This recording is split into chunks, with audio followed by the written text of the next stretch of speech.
Closing arguments are set to take place in the impeachment trial of Texas Attorney General Ken Paxton. It's been a trial filled with salacious love affair, bribery accusations, and even more. Paxton saying he's done nothing wrong. Stephanie Haynes is live in Austin. Stephanie, this historic case is moving closer to possibly coming to a verdict. Nick, that's right. And the questions this morning are, how will the Senate vote with their political futures at stake? Will they vote to convict or acquit a fellow Republican? And will Paxton himself show up to his own trial? He's been a no-show since day one, leaving his wife, who is a state senator, there to listen to all of the allegations, including those about his alleged mistress, who almost testified but was deemed unavailable.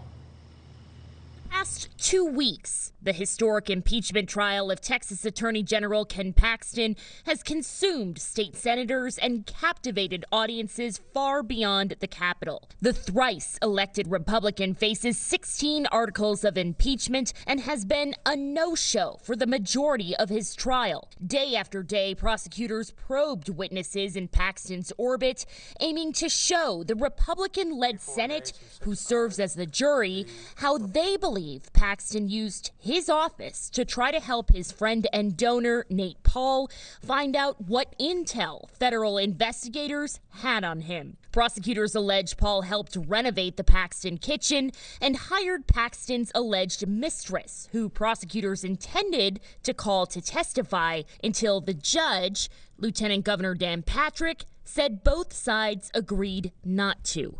Members, for the record, the House Board of Managers called Laura Olson. She is present but has been deemed unavailable to testify.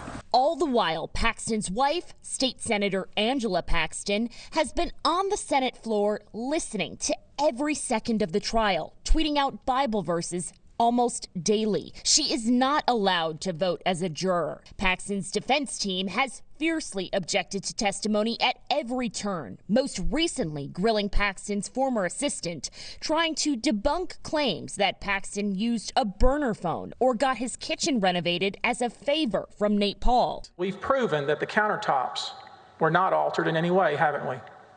The countertops appear to have not been altered. The cabinets have not been altered in any way, have they?